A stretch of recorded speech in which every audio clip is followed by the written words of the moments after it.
little color. Great. Okay. Hey there, everybody. It's Kelly Filetto, and I am the founder of the Grit, Guts, and Courage book and podcast too. So anyways, this is the show where we talk to people who have some sort of story that they've overcome and they want to share their grit, guts, and courage with you. So today my guest is Barnsley, and she has this incredible story. And so I'm really excited about having her share it with you. So welcome, Barnsley. How are you? I'm doing great, Callie. Thanks for having me. It's wonderful to be here, and I want to share some grits and guts. Well, I'm looking forward to hearing your story. So we're just going to jump right in. So go for it. Tell us that story that you've been wanting to share with us. Wow. Well, I grew up in a good Southern family, you would say. My mother from Mount Airy, my father from Statesville, North Carolina. And everything looked good on the outside. We were part of the big Presbyterian church where the governor went in Raleigh. I used to call it the Church of the Cadillac, by the way. But it was, the prominent people went there. We were part of that. And I'm grateful that church helped me with a lot of things. The youth group helped me get through, but everything looked good on the outside. We had a nice home. We purchased a nice home in a really great section of Raleigh. I had to strip wallpaper when I was 7 years old. It was an old home, beautiful home, great section. Everything looked good on the outside, but on the inside, it was a mess because my father was manic depressive. And he was not only manic depressive, he also used alcohol to self-medicate, and he would use any kind of drugs that he could get his hands on to self-medicate. So, if I had something for me, an antibiotic or whatever, he'd get whatever he could. And I just remember growing up, I was like, wow, he's always asleep. And always asleep on the king size bed. They had a king size bed. And I just remember not understanding that. And I just remember moments that I really wanted at Christmas. I love Christmas, always have. I always wanted, my brother and I always wanted my dad to participate with us in Christmas, but he was so depressed, and a child doesn't have the words for those things. I didn't have the words. I just knew my dad wouldn't come downstairs at Christmas. And so basically it was my mother, my brother, and we were like the unit. And when we went to the beach on summers for a week, those were some of my favorite times, my most fun times. My dad would never come. And my mother was really raging, Kelly, because she was dealing with 2 kids. She had me and my brother, and we were both precocious as hell. We were both gifted kids, right? Highly creative and eccentric, right? And I would say my brother was even more eccentric than I am. And so she had her hands full, and then she had a 3rd kid, and that was my father. And there were moments that my father went away to mental hospitals. I remember one time I was given a pair of leather boots, and that pair of boots was somehow supposed to make up for the fact that my father was going to be away, out of town, far away at a mental hospital. So in the middle of all this, what I've put together in the last few years, and I'm about to turn 57 next week. I'm proud of all that I've survived. I'm proud of the fact that I've made it to 57. My brother did not. My brother died a couple of years ago. We had a conversation right before he was, just a couple of months before he was going to die. I had the feeling that something was really wrong. And I remember saying to my brother, his name was Eagle, like the bird. I said, Eagle, you have got to give up this anger and all of the, because he only wanted to talk about the past, all the stuff that had happened and all the ways my mother had been a raging person. And she was angry. That's how she dealt with the situation. My dad was out of it. My mom was a rageaholic. He was an alcoholic and drug addict. She was a rageaholic. She would hit my brother. He would hit me. So there was this cycle of abuse, violence. And I said, you got to give that up, Eagle. You've got to give it up or it's going to kill you. This was one of our last conversations. And he said, I know, Barnsley. And in fact, that was the last time I saw him alive. Wow. What an incredible story. Well, there's more. There's more, Kelly. There's more. There's a lot more. Our relationship was troubled, my brother and I, because I had stayed with, when my mother finally left 18 years into the marriage, she took me, but my brother wouldn't go because remember, my mom was a rageaholic. My brother wanted to run free. He too developed a drinking problem. He had depression. He had agoraphobia. There were a lot of things going on for him. He had other serious health issues. And he really lived in a state of, I would just say he had so much potential that was so untapped in his lifetime. And he was a big heart. He won he was gay, and he won an award for his advocacy. He started a food pantry for people with AIDS. He won a volunteer award from the governor. He was very proud of that. There were things that he did, but much of his potential was really untapped. And I'll tell you that, Kelly, the reason I am who I am, because I've gone through depression, I've gone through anxiety. I had memories of being sexually abused in the family by my father that just surfaced during COVID. I've been through a lot of stuff, but the way I'm able to keep smiling and moving forward is that I have had so much support. And I just want in my story to say to everyone who hears this, reads this, that you've got to reach out for help. And thank God I got involved with Alateen when I was a teenager, which is for teenagers who have parents or loved ones with alcohol problems. And then I got involved with Al-Anon, and then I got involved with Adult Children of Alcoholics, ACA. It used to be called ACOA, now it's called ACA. And I am happy to say all this, by the way, you all. I couldn't tell you who else is in the program because it's anonymous, but I am letting you know because I want you to have those resources, and they're free. And you can get meetings online. So I can just tune into a Zoom meeting I did earlier today. You can tune in, get help. I've had counseling, I've had therapy. At times I've had medication that helped me. I believe in all those things. I studied Reiki and I teach it, and I've practiced it for 30 years, Kelly, on myself every day. I know. And I'll tell you that Reiki has given me a way to love myself. It's a very concrete way to give myself self-love. And if I were to tell everyone here, and most people would look at me and say, she's not had a hard time. I absolutely have. And the thing is that I also know that in every piece of our lives, there's a purpose.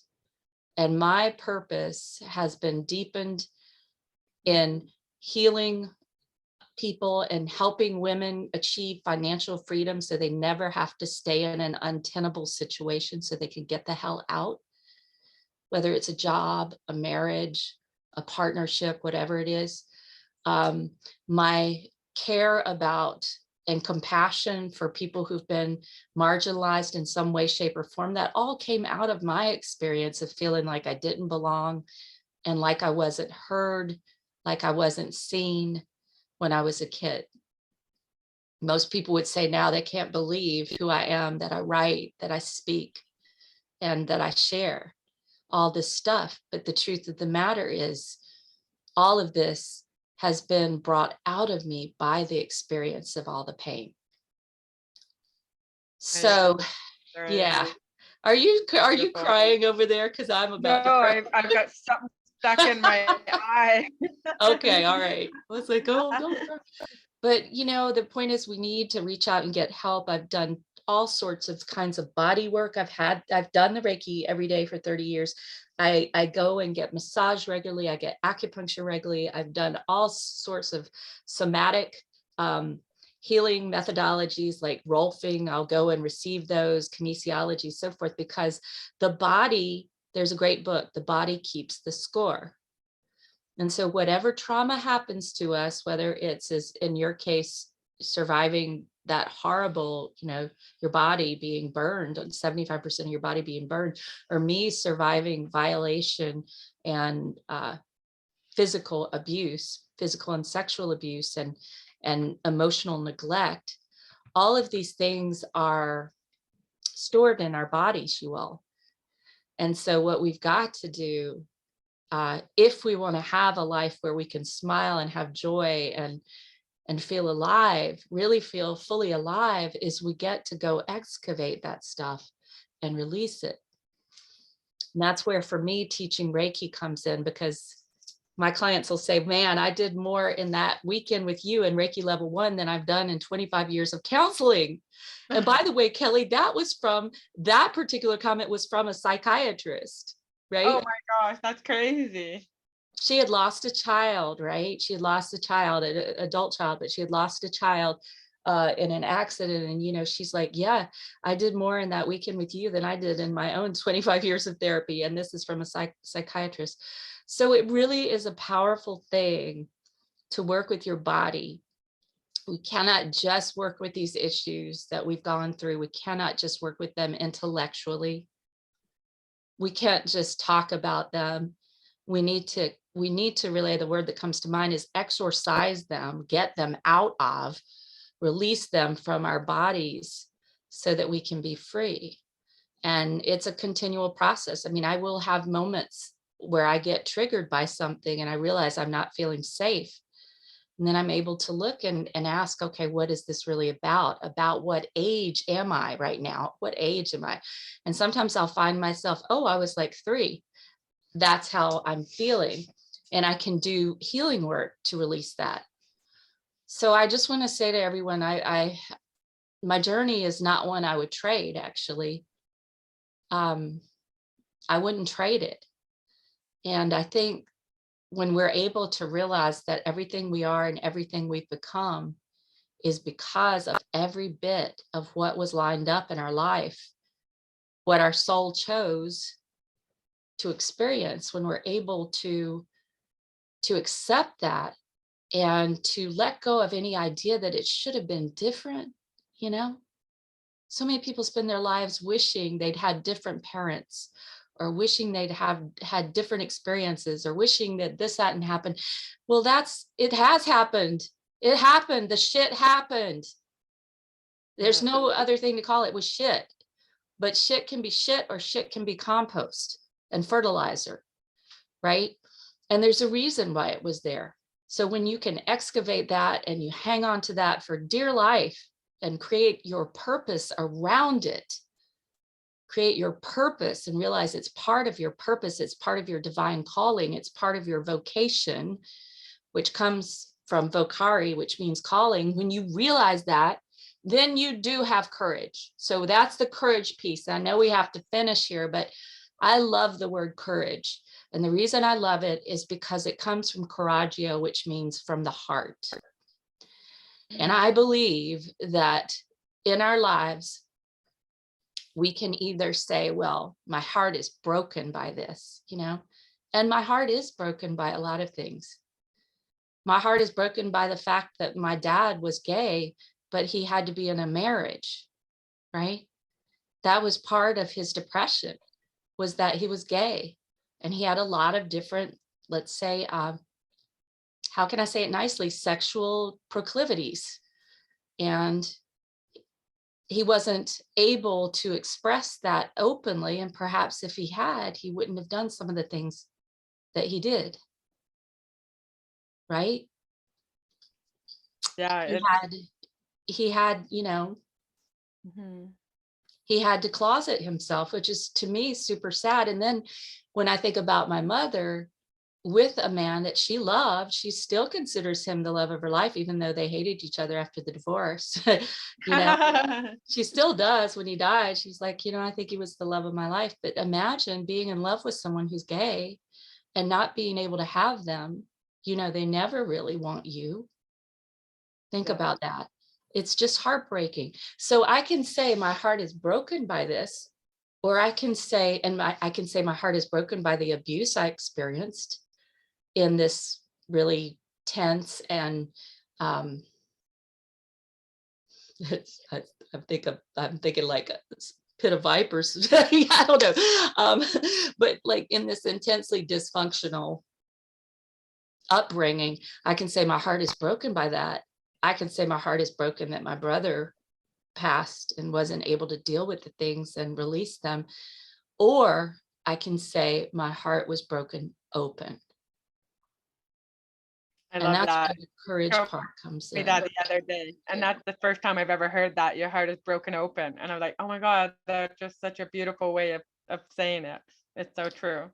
And my heart is broken open, Kelly, because now my heart has a place for other people going through similar. And my heart has a place for teenagers who are going through hell, because that was the hardest time of my life. And my heart has a place for single moms, because I'm that, and I've been through that, as I know you are. So my heart has broken open. It hasn't just broken, it's broken open. And I believe that when we can focus on that, then we will always be able to move forward with courage.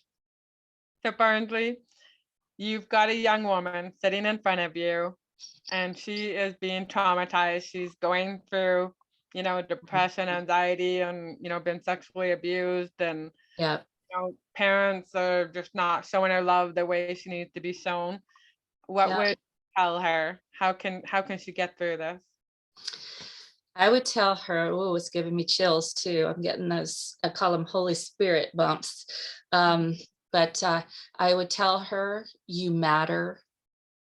You are important. Reach out. Get on the internet. Look for adult children of alcoholics. Look for Codependence Anonymous. That's open to anyone who's going through dysfunction. Look for a 12-step program that will help you. Maybe if there was alcohol that was involved, you could do Al-Anon. But ACA, Adult Children of Alcoholics, is not just for adult children of alcoholics, it's for anyone who's grown up in dysfunction.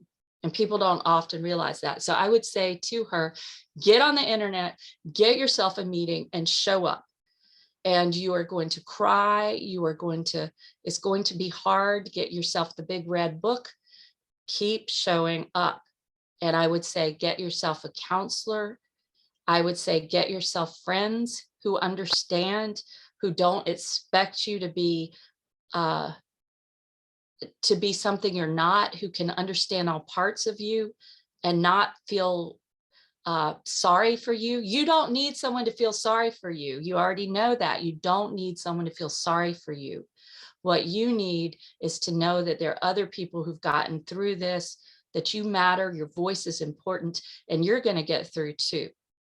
And on the other side of this, my challenge to you, young lady, young, powerful lady, because you are, my challenge to you is that you reach back and you look to see who's behind you and you help them come through what you have gotten through.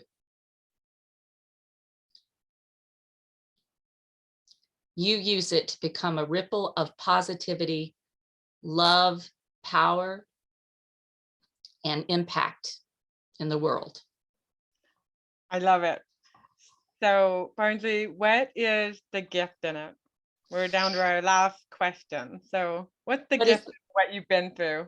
Oh, Lord, I think I kind of answered that before. I think the biggest gift is that having my heart break open.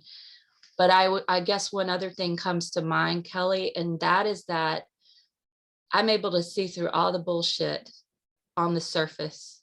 I'm able to see through what people say to really what's going on. I'm able to feel it. I'm extremely intuitive. Call it psychic if you want. I don't like that word because it makes me think of Psychic Friends Network. But I'm extremely intuitive, and I'll just download information and understand because that's how I survived. It's one of the major ways I survived, was becoming so acutely aware of what was going on with other people that was never voiced with words. And so that serves me now in my work, because when I'm teaching Reiki, I'm able to pull this stuff out of people and they have huge releases. And I'm able to create a really safe environment for people to do that. Um, So Barnsley, how because, can people get in? How can people get in touch with you and yeah, work with you? How can they work with you and get in touch? yes. Oh, all they need to do is just go to my website at spirited-solutions.com. It's SPIRITED. And then there's a dash, not an underscore, it's a dash, solutions with an S on the end.com. And they can use the contact you button to get in touch with me. They can also find me on social media. They should be able to find me at facebook.com/Dr. Barnsley, DRBARNSLEY. And they can message me there through Facebook Messenger. I don't want somebody to be in a place where they feel all alone and maybe they're contemplating suicide. Oh, I didn't share that, Kelly. Let me share this one last thing. There was a moment in my life where I didn't want to be here anymore. I didn't want to be on this planet anymore. And I was very clear that I wasn't going to hurt myself. I knew that, but I knew I just didn't want to be here anymore. And that was a wake-up call for me. That was a moment that I had to make a choice to really, am I going to commit to this life and to working through the crap that I've got to work through? Or am I going to take an exit route? And I chose not to take the exit route. And I would encourage other people not to take that exit route, i.e. suicide either, and reach out on Facebook Messenger. You can find me on LinkedIn too, though I'm not on there as much. So use my website and use Facebook Messenger. And just remember, you matter and you are not alone. I love it. Thank you. Thank you so much, Barnsley. You have these most gorgeous, beautiful green eyes. Oh, And my brother had the same eyes. And it was one of these things that when I went to clean out his apartment, Kelly, this is all, you can put this or not put it, whatever, I don't know. But when I went to clean out his apartment, I wasn't able to get in. He didn't leave a will. It was just this really horrible, horrendous thing. I had to wait 6 weeks. It was awful. But I remember going, I said, God, you got to help me out here. And I remember going to, he hadn't listed me or anybody else, because remember, we'd had this hard relationship and he had a lot of mental illness. I remember going to the office at the apartment complex. And I remember the woman saying to me, you really look like him. And I'll just not forget that. He had very green eyes as well. And I've even seen pictures of us when we were teenagers. And I was like, is that me or is that Eagle? I don't know. I don't know which of us it is. Oh, wow. I feel like that's a piece of him that's, that's here with me. Yeah. Thank you so much for sharing your story of grit, guts, and courage. It's a beautiful story, and I am so glad that I got to meet you and share your story with you. So thank you so much, Barnsley, and thank you all for listening. Thanks everybody for listening, and I appreciate you, Kelly. I think this is going to be a beautiful book. I really do. I think it's going to make a difference for so many people, and you're going to speak the stuff that hasn't been spoken, that needs to be spoken. Good. Thank you.